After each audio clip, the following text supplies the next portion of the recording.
on, you're watching a Carolina Hurricanes edition of Panthers Post as the Carolina Hurricanes punch their ticket to the next round. I think Rob Brind'Amour is the second coach in NHL history to win a playoff series in his first 6 seasons as a head coach. It's absolutely ridiculous. As a guy who's living in Toronto, the fact that the Toronto Maple Leafs, I think they punched their ticket to the second round for the first time last year, in the first time in like 19 years. Ridiculous, the success that Ron Brind'Amour is having as a first-time head coach of the Carolina Hurricanes and first-time head coach in general in the NHL. But they beat the New York Islanders in a gentleman's sweep. They win 6-3. They win the series 4-1. They are now going to go back to New York State to take on the Rangers, which is going to be an electric series. We're going to talk about that.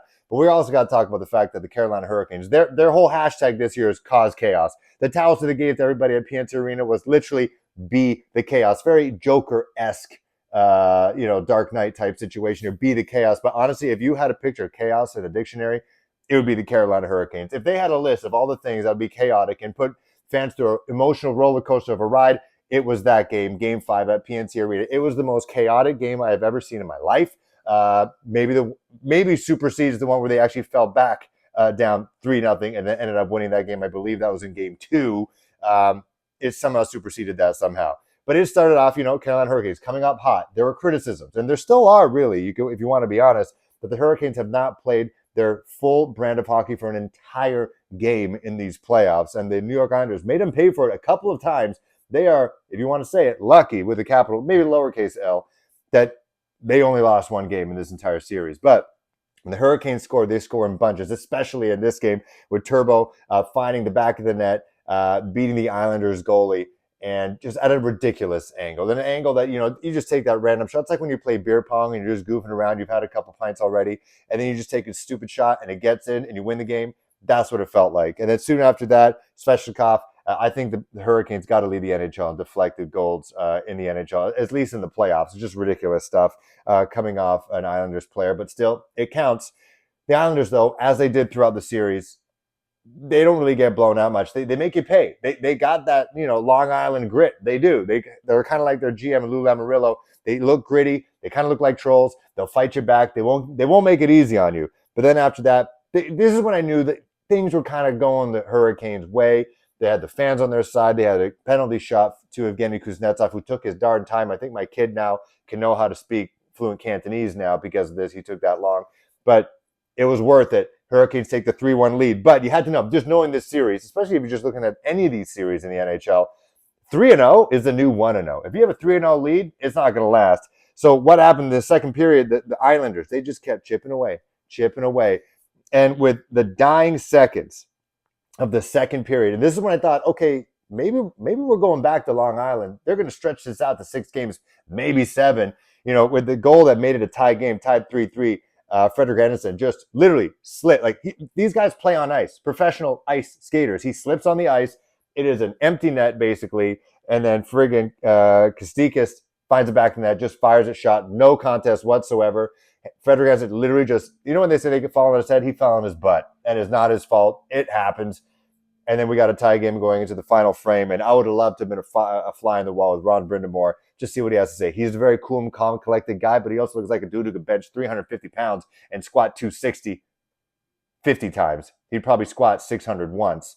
I can only imagine what he was saying, that they're letting these guys back into the game. They've been playing kind of to their level, respectfully, throughout the entire series, and they've paid for it. They lost their game when they could have wrapped things up in Long Island, went to double overtime. They lost that game. They let them crawl back in. You can't let the Islanders crawl back in because they got players too. They built a good team. They were the hottest team going into the playoffs right now, and so they had to step up, and they did. And they didn't just step up; they jumped up multiple times. They were doing hopscotch. They just kept jumping. So Jack Drury finding the back of the net, and then literally, and this has happened a bunch of times now, especially with the Jordan Martin hook goal that won that game. I think it was in Game 2. That the score bug was still up. It still said Jack Drury, first goal of the playoffs. No. Marty Necas with an assist. Brady Shea with an assist. And then boom, in 2 seconds. Again, another goalie flop. In the same end that Frederik Andersen, he fell on his butt. The goalie for the Islanders, Varlamov, also fell down on his butt. I guess he just misplaced the puck. It bounced off the post. and then he couldn't. I guess he just lost it, and sort of the defender. And then literally 2 seconds later, Nason just tucks it away the same way that Kazikas put it away. Nason did the same thing. He basically had an empty net, and it was in the exact same zone. Just a goalie gap, just a fluke luck. That plus the penalty was not luck, but that's when things obviously it was literally 2 goals within 8 seconds, and the barn was going absolutely wild. I literally was rewinding to check out the Drury goal, and then I put it back to live, and suddenly the Hurricanes are up 5-3, and it made absolutely no sense to me. Poe didn't even know it. It's early. I had one coffee only, but that's when they were like, that was just crazy. Like I said, when the Hurricanes score, they score in bunches. It's happened on 3 occasions now in this series alone, and then Seth Jarvis, who is one of the top stars, who has been actually playing up to his potential throughout these playoffs. He puts in the empty netter. Hurricanes win 6-3. If you just take a look at the box score here quickly, one thing the Islanders did, and you got to hand it to them, one thing that they did is that they shut down some of the stars for the Hurricanes. Sebastian Aho definitely had some goals. He had a ripper in Game 4. I don't even know if that's a term, but I just made it up. But Jay Getzel, they kind of neutralized him in this game. He had 0 points. He was a -2 on the ice, and he's got to step up, and I'm sure he will. And now they're facing the New York Rangers, who are the President's Trophy winners. Say what you want about the curse, but curses are meant to be broken. They're a super hot team. That barn is fired up. They got that Rempe guy who's just coming out. He's like Brian Urlacher on the ice, just laying dudes out. Or more Vontaze Burfict. He's more Vontaze Burfict out there. He's just absolute goon, which some people love. It's going to be wild. You got to protect your stars. And, Jake Gensel's a small guy. Seth Jarvis is a small guy. Aho, I'm pretty sure can hold his own, but still, you got to protect your dudes. The Hurricanes, I hope they learned from this series. And I'm sure Rod and everybody's going to tell them that once they get a little bit of time off, thanks to the Leafs for being the only team right now in the East extending their first round series against the Bruins, that you got to somehow channel that Hurricanes hockey, and you got to play it for 3 periods. You got to do it. You cannot, especially a team. And then if you were to move on, a team like the Panthers or the Bruins, you cannot, or the Leafs, you cannot let them see daylight. You give them daylight, you give them an inch, they're going to take a mile. That's just the way it's going to happen. You got to be on your game the entire time. It's time to lock in. It feels like they almost played down to their competition in the Islanders, who the Hurricanes are better than, but they kind of let their guard down because they thought, you know what, we got more talent than these dudes.